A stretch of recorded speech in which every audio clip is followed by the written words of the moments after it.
فرض کن. Hmm. So, hello, Dr. Harbi. At first, we want to know a little bit about you, like your educational background and what inspired you to open this now. Oh yes, good, excellent, thank you. Navjot, so I was born and raised in Calgary, and I went to undergrad at the University of Calgary. I did my medical school in Edmonton, in the University of Alberta, and then I did family medicine here in Calgary again. And I think, and then after that, I did my board certification in addiction medicine and trauma therapy courses and various things. Because basically what I learned is I've always wanted to help homeless people.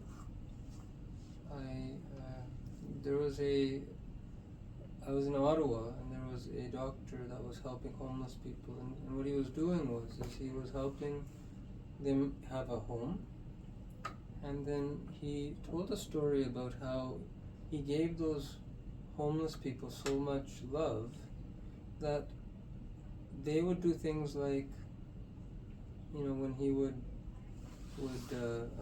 drive to the clinic where he was seeing them, he would have to pay for parking, and then he'd find that the parking they had already paid for it because they were so grateful. They don't have any money, but what they had they gave in service to him, because he gave them a place to live, and he showed them that they finally, like, their rooms would have their names on them, and some of the guys, they would say, this is in my medical school that I saw this, they said, we have never in our life had a place that is ours, and because of you, you've given us our dignity. And that's what we have to give people. If they want to heal, you have to give them dignity. And so from early on in medical school, I've always wanted to help people who are weak, who are impoverished, who are ill, and mentally ill, addicted. These are my people. People ask me all the time, how come you do this work? Because it's sacred work. It's people with the addiction, in order to get better, they have to discover themselves. And when they do all the time, it is magical and beautiful. And I couldn't think of anywhere else I'd like to work better than helping people find and discover their light. And I think sometimes we forget that people with addiction, when they struggle, it's not very pretty. It's ugly, actually. Drunk and falling all over and swearing and not being very nice. But then when they wake up, they become very beautiful. And it's nowhere else I would rather be. So that's when I opened NOM. I've worked everywhere. I've worked in the rural, I've worked in the urban setting, I've worked in the emergency room, in the hospital, in the community as a family doctor, and everywhere. Addiction in families, addiction in patients, addiction, mental health is what's really making our whole system stuck. And when I left the hospital, I said to myself, I want to be part of the solution, but how? So I opened a center, but then it's grown over 5 years into something that I didn't expect. And we've slowly, initially it was my clinic. I would see people, do counseling, but then sometimes people would come without a home. So then I thought to myself, well, why don't we get them a home? So then we found a space, we opened a home, and then we learned that it's complicated when you have a home. They have to eat food, they need programming, and so over time, slowly, we've developed things. We've got a nice team, and we've built it more and more. And over 5 years now, we have a full spectrum treatment program. And so that's journeys like this are never. They're just one step at a time. So I don't plan these things. It's just I respond to the need that is in front of me. If I have money, I give it. If I don't have money, I ask for it, and it comes, and then we invest it in the program for the betterment of the patient and the family, and the knowledge, the techniques, the tools, the team, the people, places, things, ideas come step by step. And so I didn't plan to be here today, but here we are, 5 years later, and I think the next year or two are going to be amazing. Because as we are doing this, one of the reasons why NAM's mission is holistic recovery for all, and in order to get to holistic recovery for all, we have to do things different, because that doesn't mean therapists for everybody. People can't afford $200-300 an hour for a therapist, and they certainly can't afford to go 20 times. So then we have to do things better. And we have a motto. We say 10 times better at least, at less than 1/10 the cost. A solution is not good enough for us unless it is hitting that standard, and that's a high standard, and we apply that from our data measurement system to our experience at the waiting room, or our evaluation of our home program, our addiction treatment program. We're not there in every area. We are there in some areas, but our goal is high, because I know that if we can develop the solution that's so much better at so little cost, that will spread throughout the world. And that will serve the mission of holistic recovery for all. That includes places of employment. People have to, you know what, you spend a third of your life at work. If you go to most workplaces that treat addiction mental health, is burning out. The model is you go to work, you get drained, you go to home to recharge your batteries, and then you go home again. And so so that's not sustainable, especially when you work in an addiction treatment center. What works better is if you go home, come to work and charge your batteries. Imagine coming to work and feeling great, leaving with energy that you can give to your family and get paid for it. A university for self-development.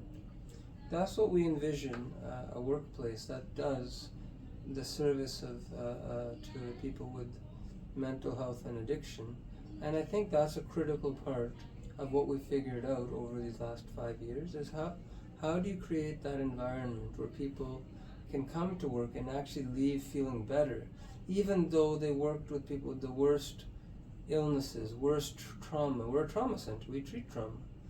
And because we treat trauma, it's not pretty. People get tortured, people have horrible stories, really horrible.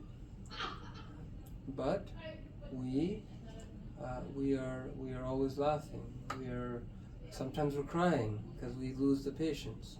Addiction is a deadly disease.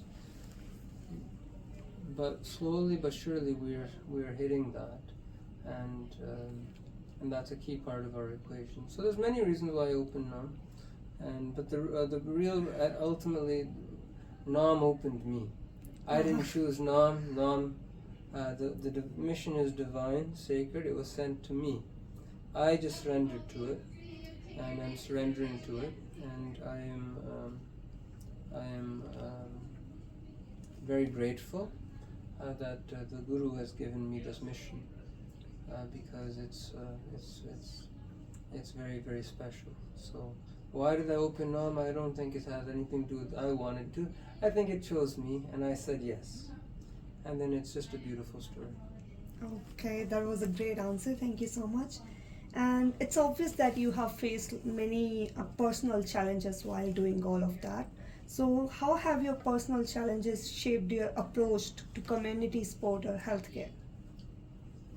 When we opened NAM, I thought that the sector of treating addiction mental health would say, oh my goodness, NAM is here, Dr. Gill's here, he wants to help, let's help him and cooperate. But what I found was that wasn't the case. So when NAM came,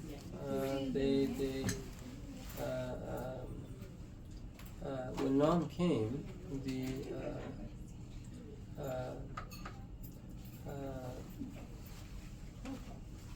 it was met with kind of questions and curiosity and distrust and not sure. So then what we wanted to do is we wanted to change the paradigm, and I believe that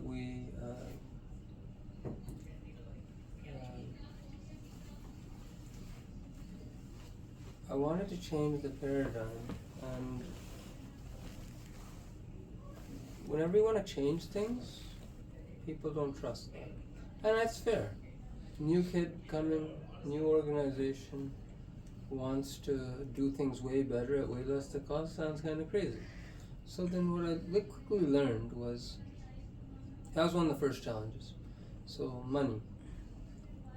You need money to run an organization like NOM. And I quickly learned that if I don't put my own money on the line, then no one else is going to put it on the line. So then I had to become okay with giving my doctor pay for the cause. And that was hard, because you get addicted to money. Mm-hmm. It's hard when you don't have money. I was making a lot of money as a hospital doctor and as a family doctor, and you don't make as much in the addiction medicine world. So that was one challenge. Another challenge is always family time. I can't do this work without family support. So then my family has tolerated many long nights, and sometimes in the housing program, there's always people living in the house, always people with addiction living there, and they can have problems in the middle of the night, so you have to go and help them. So creating time, I'm very fortunate that I got a very blessed wife and family that is actually part of the seva. We say seva, selfless service, that allows us to actually do this work. Prabhjeet works here as a recovery coach, and works and is supported well with the team. And so it's been tremendous personal growth. The ever-going challenge is, if you want to help people with their issues, you got to work on your own issues. Mm-hmm. So every human has issues. I have issues, and so I've had to really learn how do I work on those, and that's a 20-year journey. But without that journey, NOM wouldn't exist. So then, every time I get triggered, bothered, I think to myself, oh, what's the root of that? And then I do my prayers and my allahs, and I work on healing that, and do courses and things. And I think that's another challenge, which is, family doctors, and really any doctor, we get very little training on trauma. So trauma is at the root of so many issues. The trauma is like the bad things that happen and the not enough good things that happen that should have. So, and in medical school, I got 1 hour of training on that. So I always think, medical school, it taught me how to diagnose illness, but it was only all this extra training, teaching, learning from teachers, like my sensei and the Yogiji and others, that taught me how to live. And to treat addiction and mental health, you need to be willing and able to teach people how to live. And first, you need to learn how to live. That's a challenge. And so learning how to live allows you to teach people how to live, and that's what I tell new doctors, new addiction doctors, and therapists, and all the sorts of students that come. We're a teaching center. We teach a lot at NOM. We have anywhere from 2 to 5 students here at any time, like social work students or clinical counseling students, psychology students, medical students, residents. And I tell them all the same thing. You can only give something if you have something. If you don't know how to live yourself, you will not be able to heal anybody. You can only help someone to the level at which you have helped yourself. You have healed yourself. And so I think that's a couple of the challenges that we've had. And there's others, but you know what? The last thing I'll say on challenges is If everyone's happy with you in life, you probably haven't done too much. If people are upset by you, if you have people who don't like you, enemies, you know you're changing things. You know you're disrupting things. And that's a good thing. So if you want to make change in the world, that's good. You won't have always friends. Mm-hmm. And you have to be okay with that. If you want everyone to like you, be a politician. Yeah. But even politicians that want to actually change something, they get many enemies. This work has required courage and patience. And we have to, there's 3 attributes that are really good for a leader. I take this from the Yogi Ji. A leader has to sacrifice. A leader has to stand alone, be willing to stand alone. And trust that the universe will give what is needed, even when there's no evidence that it will. I've had to build Nam. I didn't know we'd have the money. I didn't know we'd have the things. But time and again, the universe gives us what we need. And then the leader has to do the 3rd thing, which is lead. You have to go places. You have to go take people where they don't want to go. Because if it was easy, someone would have done it. Mental health and addiction is hard. We have to think differently. We have to be open. And as a result of that, Nam has pushed me to my greatest amount of growth. The teacher always learns 10 times as much as the student. And so that's been my experience in making Nam as well. So there's many challenges, but many blessings as well. Mm-hmm. As you said, like many people don't like changes, but your team and all your staff here, they look pretty happy with now. So what's the reason behind that? They all are like a family, and it doesn't look like it's a mental health and addiction center. I mean, everyone is having fun. Yeah. Once I joked with my staff. They were laughing, and I said, "Hey, we do serious business here. No laughing." And then they laughed at me because they know I'm not serious. You deal with serious work, you have to laugh. Mm-hmm. If you're all serious doing serious work, you won't last very long. Ultimately, our patients don't know how to have fun. If we don't know how to have fun, don't get me wrong, we laugh, we cry. Horrible stories, horrible things happen to people. Mm-hmm. We've had some very close patients that we've worked a lot with. They die. We have to grieve their loss. When we grieve their loss, we increase our capacity to love. So a lot of people don't want to love because they might lose it, but then they're not able to love. And so Just a second.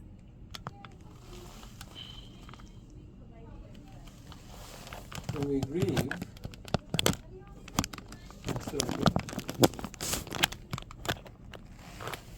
so when we learn to grieve, tears are liquid gold. So when staff are crying, we support them. We don't yell at them. We give staff self-development. Not every staff is happy. I'm not here to make people happy. My single metric for success as an employer is, did this job help you grow? Are you more grown today than you were when you started your service at NOM? I ask all my staff that. And so if they are, then even if they leave today, I feel like it's a success.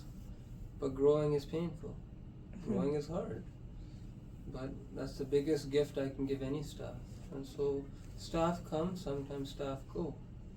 The nature of NAM is it's a nexus. So nexus is a place where people, sacred ideas, people, places, things, ideas, energies come together to allow healing to happen. And that happens for a little period of time, and then it goes. So staff come, they heal, and some stay longer, some stay just a little. But our goal is everyone comes away with more self-awareness. Mm-hmm. And so not everyone can do this kind of work. to this degree of intensity, but many can. And many you have to nurture and mentor. And we have beautiful and wonderful staff here. Every morning we sit and meditate together. We read principles for living like a lotus. Because lotuses have their roots in the mud, but they're above the mud. They're beautiful. Mm-hmm. But their roots are in the mud. They take nutrients from the mud. They deal with the mud. And they're not hostile to the mud. Without no mud, there is no lotus. The world needs more lotuses.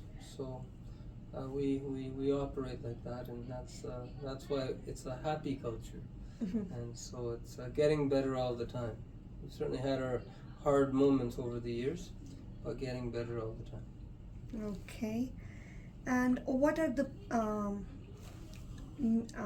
basic values and principles like that guide the clinic's mission? Yeah. So NAM has a mission. The mission is holistic recovery for all. In Punjabi we say Sarbat da Pala. This comes from Guru Nanak. Nanak Naam Chardi Kala Tere Bane Sarbat da Pala. Holistic recovery for all. I could not tell you where this mission came from. Mm-hmm. I don't know when it came into my mind. All I know is at some point when we were making the website, I said that's the mission. Mm-hmm. I take that mission very seriously. It guides everything we do. That's why I'm very, very particular about how good is our solution. Are we achieving 10 times better at less than 1/10 the cost? If not good enough. We will change it. We'll break a program down and make it come. We have pillars. Our pillars for our mission are a lotus culture. So staff at an individual, organization, team level, everyone is taught to emulate the lotus. How do we interact with each other? Do we stress each other out, or do we bring each other's strengths out? We use coaching language. These are all embedded in our principles of living like a lotus. The second pillar is seva, selfless service. Staff serve. That's part of happiness. The number one rule of happiness is if you want it, you have to serve. And you have to serve without any benefit to you. Yeah. Yes, everyone if you're a staff, you get paid, but you have to go above and beyond. And if you do that, then it's a happy, transformative place. So that's a second pillar. A third pillar is a sacred place. This is a sacred space. It needs to be maintained. The staff, the families, the patients, everyone helps maintain this so they can come and heal. We have the radical willingness to innovate. Everyone here, whether it's the secretary, whether it's the president, whether it's the board chair, whether it's the volunteer, whether it's the patient, everyone has to be willing to innovate, to be the best possible, 10 times better at 1/10 the cost. Mm-hmm. And when we innovate, even simple things like how can we clean? Well, you know what? Cleaning is a great way to do seva, to help people. So clean other people's dishes. Mm-hmm. It's not your mess, but if you clean theirs, maybe they clean someone else's. That puts in forward a nice vibration to the rest of the universe. These are simple principles, yet they cause transformation. Our therapies are they're based in the radical willingness to innovate. We do things in the mindfulness world. We do things across languages. One of the biggest reasons why NAM exists is because I see a lot of people who don't speak English, and I can't speak their language. Even Punjabi, I'm okay, but I'm not a PhD in Punjabi. And so, how do you communicate deep things in people's language of upbringing, which is what you have to do in trauma therapy? And the answer is, you have to, there's ways. There's things like tapping, there's things like ardas and prayers and things that every culture has that we can tap into and then use their inner strength to help heal them. And you don't need a lot of language for that. So that's innovation. We have a lot of ways to innovate. Radical willingness to innovate. We do have a research culture. We always measure data always measuring outcomes. I have a great research team, Melissa and Chantel and their assistant Heather. We have a great clinical team, Mindy and her team. We're always innovating, and we're always basing our research. So we measure outcomes and we do better. And we're always looking at sustainability. Mm-hmm. We want to be sustainable. So these are some of the pillars of NAM and how we support the sacred mission, which to me is a global mission. It's not just about one sector. Or I want to reform employment workplaces. I want to reform how people approach conflict and mediation. Families, we look at holistic care. I know an addicted person, if their family is doing some healing things, that addicted person will get better way faster. We know that. So all of these things make it more likely that that we will be more successful at achieving our mission. Thank you. And apart from addiction, how can help the, we can say, normal people or people with little mental illness or little traumas? Yeah. So that's a misnomer in that everyone has issues. Everyone has severe issues. But the main thing is if your addiction is to chai, the police isn't coming to take you down. Mm-hmm. No one's going to arrest you for drinking chai. No one's going to... yeah, you will get heart disease if you keep drinking chai. You will get diabetes and all these other things. But to other people, their addiction is to alcohol. And alcohol destroys your family if you're addicted to it. And they get, domestic violence and all these things. So that's my first thing. Everyone has something. Everyone's addicted to stuff, internet, smartphones, workaholism, right? There's many forms of addiction. Gambling. A lot of people are buying lotteries all the time, right? And they can't stop. So everyone has something, and the reality is stress. Addiction and mental health all share one unifying diagnosis, and that is stress. Under stress, these problems get worse, right? Under stress, these problems get worse. So anything we do to improve stress management, it'll lessen the symptom, right? It'll lessen the addiction, it'll lessen the anxiety, it'll improve the sleep, whatever the issue is. So that's one of the ways we innovatively collect the commonality between these different, because there's 500 diagnoses in the DSM-5. That's the psychiatric, thousands, I think, of diagnoses in the DSM-5 that the psychiatrists use. And so but I just break it down into stress. And all symptoms get better if we improve our relationship with stress. Stress means three things. One, recognizing when you're stressed out. A lot of people don't recognize that they're stressed out. They may be 9 out of 10, but because they've been 9 out of 10 their whole life, they think they're fine. But they're stressed out, and they don't know it. Recognizing that you're stressed. Learning what to do if you do get stressed. Learning techniques, tapping, breathing, all these many techniques, mantras, affirmation. There's lots of different things. And learning how to manage the stress. And then finally, learning how to live a life that does not build stress. So that's the key. Is we want to minimize toxic stress in our life. So that means improving how we communicate to the wife, to the kids. It's not good to yell at the wife. It's not good to neglect the kids. We have to learn these things. And whether it's an addiction or mental health, it helps every diagnosis. So we work a lot in the world of stress, trauma.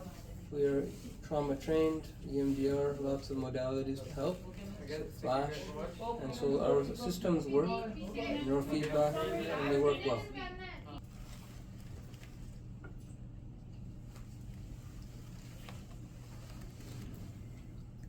And what challenges have you faced in establishing and running a non-profit medical center?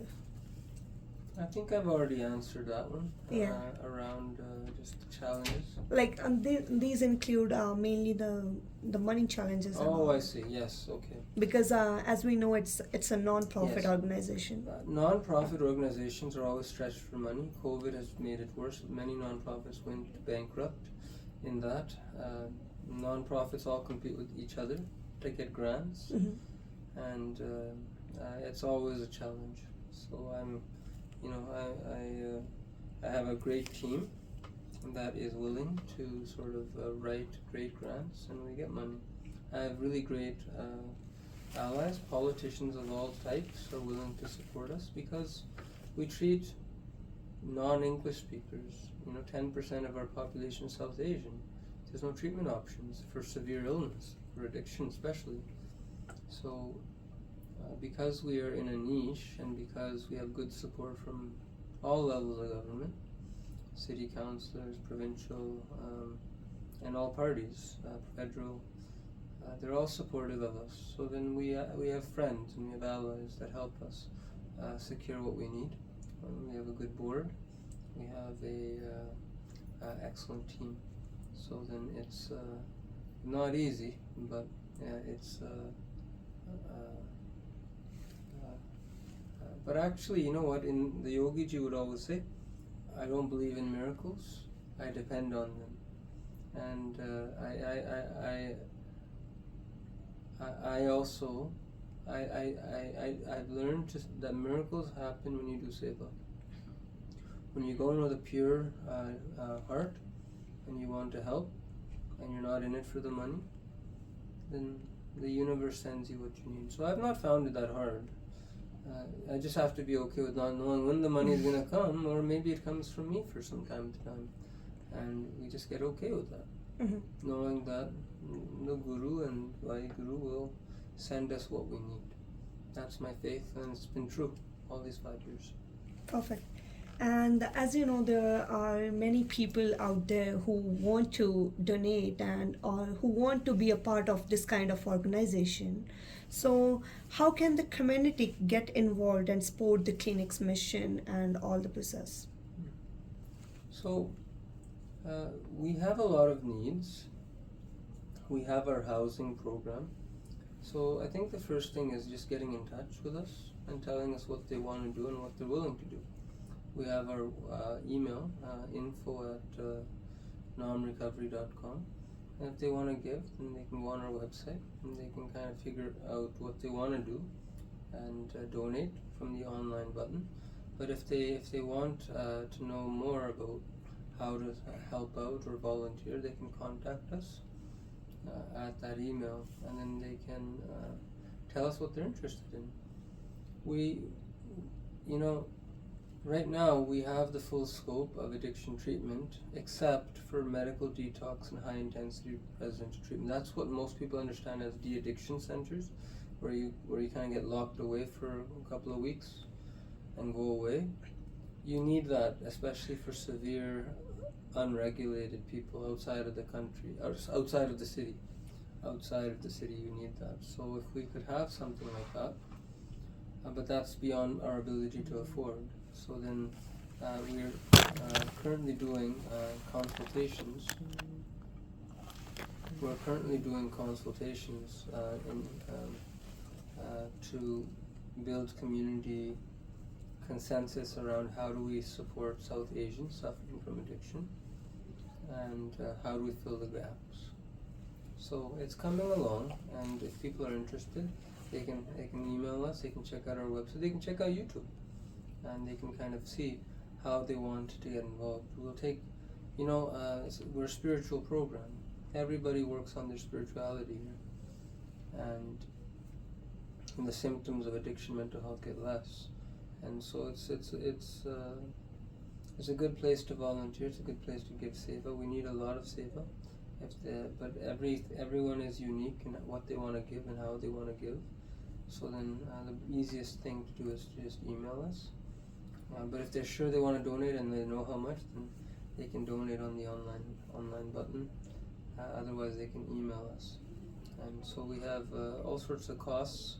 In the housing program, we've realized that we do need to spend a good amount on groceries, and because if you are what you eat. If you eat garbage, you think garbage, right? So these men need vitamins. The people in recovery, they need vitamins. They need healthy foods, and it's a yogic diet, vegetarian.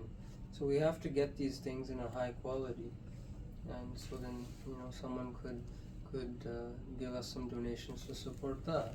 There's many ways to give. It all depends on what someone's willing to give, and then we are beggars. We will if the donation or the service is aligned with our mission, then we are likely to take it and move forward. That's perfect. One last question. Can you share a success story from the clinic that when you felt that yes, your mission is accomplished or is on way? Not one, but many. There's many. We treat severe illness, and there's people who've lived with us in our center. People think addiction just in India, right? Go to a treatment center, 3 months, and you come out and you're good. It's not how it works. It's a chronic disease. It takes time to get better. And so one person was with us for 2 years, and there were times in that very, very a lot of violence, a lot of difficulty, and the staff were very, very patient with him. And sometimes, will he ever get better? We weren't sure. But we trusted, and we just did one step in front of the other. And, going from homeless and not working in many, many, many years, and disconnected from his family, now living with his family, working, and back together. But that took a long time, and his family is working with him. And at NOM we like to work with families. People get better, as I said, faster if the families do certain things. It makes it work faster. And so we were able to do that in this case. In many cases, we've become much more adept at working with families, and as a result, we are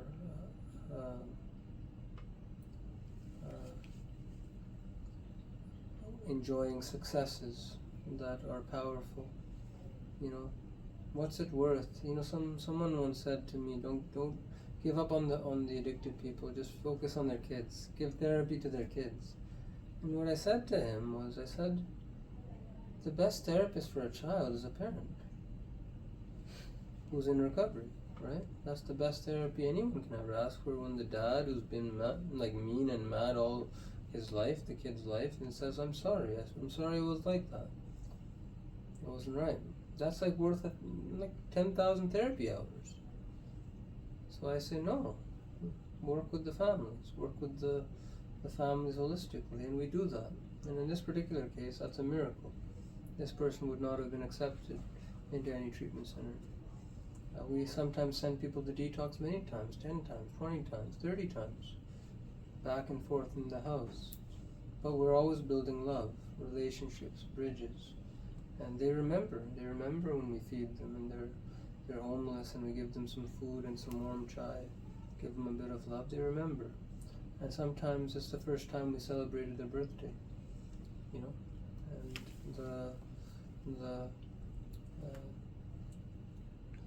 and for the first time in their life they've mattered. And that's where recovery begins, is when people think, these guys care about me.